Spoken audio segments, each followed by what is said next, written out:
Kiev ekikulu ky'eggwanga Ukraine abadde aludde bakasuka muko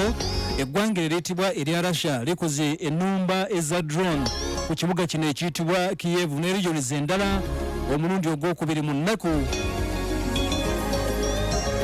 biri bweziti nga bagenda maaso n'okuba nti aba Ukraine ababasuuza ku tebuuki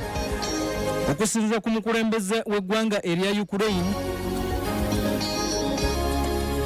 obulumbaganyi buno buzze nga President Zelensky agenda kusisinkana abakulembeze ba NATO jjukira nti baatudde mu ggwanga erya Lithuania olunaku olwajjo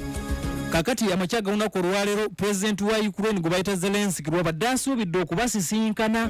ensonga zibagenda maaso n'okwogerako mu Lithuania okusinga za ggwanga Ukraine n'eggwanga erya Russia NATO bali mu kusala ntotto engeri gye bayinza okwongera okuyirawo omubiri eggwanga lya Ukraine kati batudde jjukira nti ne President wa America gwe bayita Biden gyali kati ono Zelensky abadde tannagenda kusisinkana bakulembeze ba NATO Putin n'agamba okay genda ondoopera eddala na bino biibino drone zibalula ekibuga Kiev anti ogenze kundoopa mu NATO na bino biibino ebirabo biibyo genda obagambe nti era nkedde kusesebbula nze wendi ndi mukubi Ukraine egamba nti drone ezisinga bazigenze maaso n'okuba nti bazi-interceptinze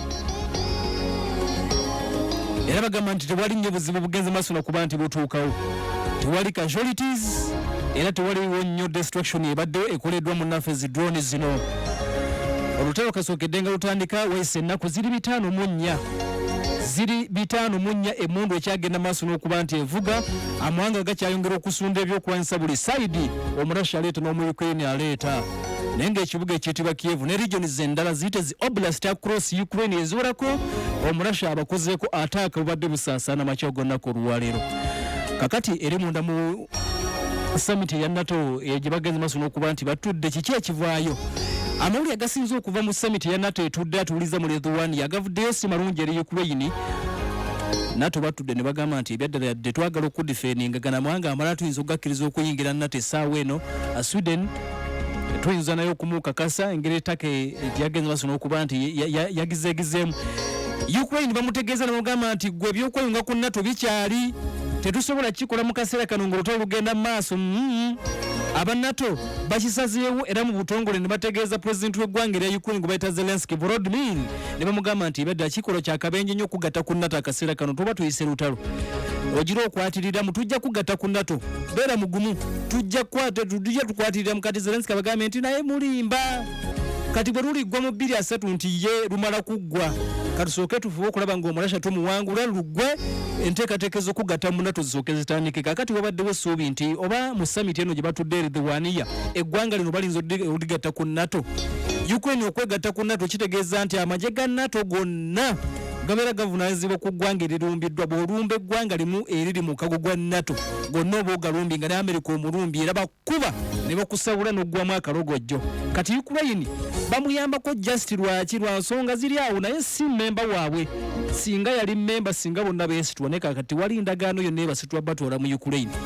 Putin afuba okulaba nga tewali ggwanga ddala lyonna lyegatta ku NATO kubenga ekyakimanyi kya bulabe kakati Ukraine atuuliriza bamutegeeza ne bamugamba nti akajanja kakomye tetugenda kugatta ku NATO ssaawa eno gira olindamu lujja kumala kuggwa President w'eggwanga lya America gwe bayita Biden Jr yasinkanyemu n'omukulembeze w'eggwanga erya Turkey gwe bayita Erdogan kigamba okuba nti boogedde ku nsonga eziwerako omuli okugatta eggwanga erya Buswedi ku mukago ogwetibwa ogwa NATO Russia takyagala era nti munda mu ggwanga erya Russia bali mu kwewundaganya bagamba nti boogedde ki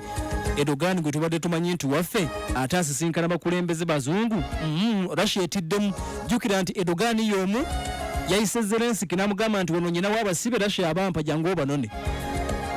Zelensky n'alinnyonyi n'agenda e Buturuuki abasibe bakomanda aba Azov Battalion ne babamuwa Russia n'ayomba n'agamba ate abasibe bitwakwasa ba prisoner of war bawadde Ukraine lwaki ogibaddiza lwaki otulyamu olukwe kati Russia ebadde ekyayombera ekyo Erdogan asinkanyeemu Biden Russia tekimuyisizza bulungi bakuba ngoma za kulaba nti Sweden naye yegatta ku NATO